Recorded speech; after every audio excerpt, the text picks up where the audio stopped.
Honored to be here, and I'm thankful to my sisters at the Civil Service Technical Guild, Local 375. Yay! So I work at School Construction Authority. We build the public schools. I'm an associate architect, and my particular specialty is building code in the public schools. So this is a very nerdy topic, right? And this is one thing I love about Local 375. We're the local nerds. I'm proud of it. I'm proud of it. Yes. So there's architecture and construction in my family. My grandfather was an architect, passed away last year. He lived in Trinidad and Tobago. My father, structural engineer, uncle, structural engineer, GC cousin, two more. I lost count. They're all men. Okay. I'm the first woman who said this is what I want to do. And I'm very honored here to be with Sister Crystal Hawkins, Highway Repair from DOT. I think you're going to get the full spectrum of construction here. Yes. From the drafting board to the site. So I have to say I really, really appreciate what Lillian Roberts said about dignity. I mean, when anybody speaks about dignity, and also when Lillian speaks about it, I almost cry, because this union and this job was a lifeline of dignity for me. I mean, I can't say much beyond that, but the job and the working conditions that everybody fights to keep are a lifeline of dignity for us all. So I want to thank you all for your service. So my generation is very lucky. We're very, very lucky. But there's still a laundry list of barriers, and we're all familiar with them. There's outrageous stuff, you know, really outdated stuff that still happens, especially in construction, right? There's systemic stuff that's harder to fight. There's cultural stuff that's really, really subtle, and it's hard to pinpoint it. And this is true both in and out of the workplace. And it's like trying to swim against the current, and the current can be very strong sometimes. So the more outrageous stuff I've seen outright harassment, physical harassment, verbal harassment. Construction's very stubborn, you know, and I work in the office, but people bring stuff from the field. They bring attitudes from the field, outdated stuff that they brought in the trailer to my office. So I see it, and I try to fight it, but it's difficult. I've been told that women who act or dress like men just aren't right. I've been told a lot of creative stuff that you just have to laugh at it. The systemic stuff, all the lower pay, the report Yetta gave out tells a story. I think it really tells the story very well. Promotions, I appreciate what Henry Garrido said about promotion track being addressed in the contract. That's very, very needed. And evaluations, I think we pay the price there. That's why I asked the question earlier. I challenge my agency to find a man who has been told in his evaluation that he needs to be more diplomatic when he gives bad news. And on the technical side, because I'm in the technical guild, there's some subtle things, the time it takes to do advanced degrees, the time it takes to get your licensure. This tends to bump up against other milestones and expectations that your family has of you, whether this is raising children or caring for the elderly or whatever. You know, it's just where it's timed. And there's a lot of talk in the industry about addressing it. So, and I've seen really egregious stuff. I've seen a woman being paid on the books as a secretary while she designs new public schools. And she was on the books as a contingent, as a secretary, and she was designing schools. And even when you come and you're titled and it's, you know, they'll try to shoo you away from the technical work towards more social roles. They'll turn you into a consensus builder and a peacemaker, a caretaker. So I didn't come here to build consensus, I came here to build schools. Come on. So,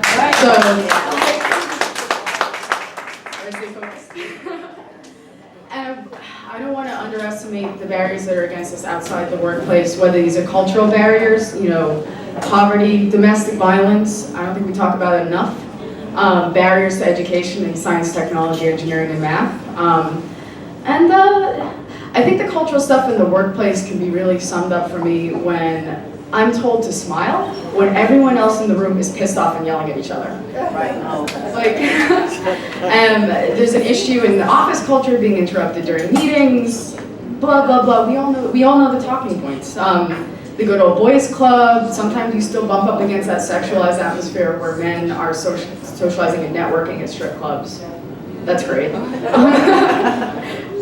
Nothing to say there. So anyway, you know, outside the workplace, street harassment, you know the story. So anyway, mechanisms, how do I fight it? This is such a tough question. I don't even know. I mean, it's personal resilience, I guess. It comes from a very private place for all of us, but I think that we share more in common in that very, very private place of resilience than we kind of know. And you'd be surprised, you know. So as far as advice, I'm still figuring it out. The hardest part for me is to treat yourself with dignity, to return back to that theme of dignity, and insist on being treated with dignity at every minute in your home and at the workplace. That's right. I mean, as far as like little tips and tricks and technical stuff, I'm on Twitter. I ask people on Twitter, hey, I'm dealing with this. How do you deal with this? One of the things I've heard, and it works for me, be the most prepared person in the room. It's not fair, but people are lazy. And if you set the agenda, they'll go wrong with it. So insist on access to technical projects. If you have that access, insist on it. And insist on access to high-profile projects. And fight for the pay and the working conditions of your non-traditional job, even when you're in a minority in it. Because as the women come, as we spoke about earlier, the pay will drop and the working conditions will get worse. So, you know, you have to stay on the front of that. Insist on integrity from the people that you deal with. Have high expectations from the people that you deal with, especially, I don't want to say the men in your life, but you know, I think when you don't have high expectations of people, it's because you think less of them. So always try and hold them to the same standards that you hold yourself, you know, and that's literally all I know. So sorry so far. Thank you so much for the opportunity. Thank you, Michelle. Thank you, Ned. Thank you, Lynn. And of course, Lorraine, name and local. Lorraine Barcant, local 375. So Michelle framed the discussion as what would you say to Cuomo about how to raise women up in non-traditional jobs. I have nothing to say to this man, but but we had a good discussion. I think that all these workshops are tied into each other. We heard a lot about fair promotional opportunities. We heard a lot about just generally the position on labor needs to rise up. Less dependency on outside contracts. That's what's good for the city. It's what's good for us, men and women. We heard specific situations. Civilians in the police department who are guaranteed overtime that aren't getting it, who are women. We had a woman who designed the most complicated part of a building, but didn't design the whole building, so got 0 credit. I don't know if I got that right. Again, promotional tracks and training inextricably linked. So one of the recommendations we would have had is to have training, and I think in our contract negotiations, we made this a demand, like joint labor management committee on training, and to keep holding their feet to the fire on it. What else? We're in a period of transition now. There's more women in the workplace, more women coming to the workplace, and this creates some kind of issues with men adjusting to this fact, whether it's making comments to the women. What's that? Tension, yeah, it's a transitional.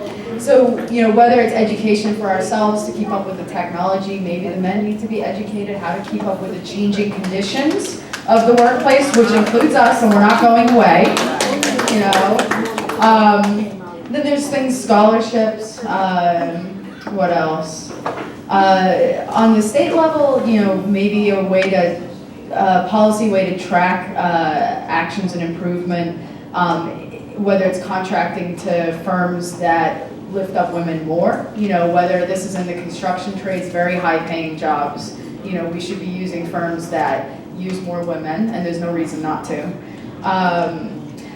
Someone suggested a women's advocate or leader position, like how there is in the city, to hammer on the same policy issues, you know, our equality, 10 points of equality and this kind of thing, but one person who's consistently hammering away at that. Also, if there's any way we can push for policy that'll lift up nonprofits or firms that bring women into apprenticeships for high-paying jobs, whether that's STEM, science, technology, engineering, and math, or the construction trades, very high-paying, and the barriers are not so great educationally, but they're great jobs. There are a few nonprofits already that do this. So anyway, we can, and I'd love for some other folks to come up. You're doing well. So, but was that pretty? Yeah, that was very thorough, very thorough. One of the things I'd like to ask is if we can do a committee of the people who are here in the non-traditional jobs, of the women that participated here, so that we could try to match. There's a program that's in the city with the trades, so that we can bring our DC37 women talking about their work that they do with mentors. And so, one, I'd like to do a committee, but two, I'd also like to get you each, all of us here have women, right? Daughters, granddaughters, whatever. Yes. So, bring your daughter to work week next year. We could try to match your granddaughters, daughters, whoever, with some of the people who are here, so we can expose them to bring your children to work. Maybe do a luncheon here, so they go to work with you, we match them up, and then they come for a luncheon here, and have them talk about what they learned from those women in non-traditional jobs. Now, I don't know, that's a brainstorm. I don't know if we can bring these kids to your jobs. We got family.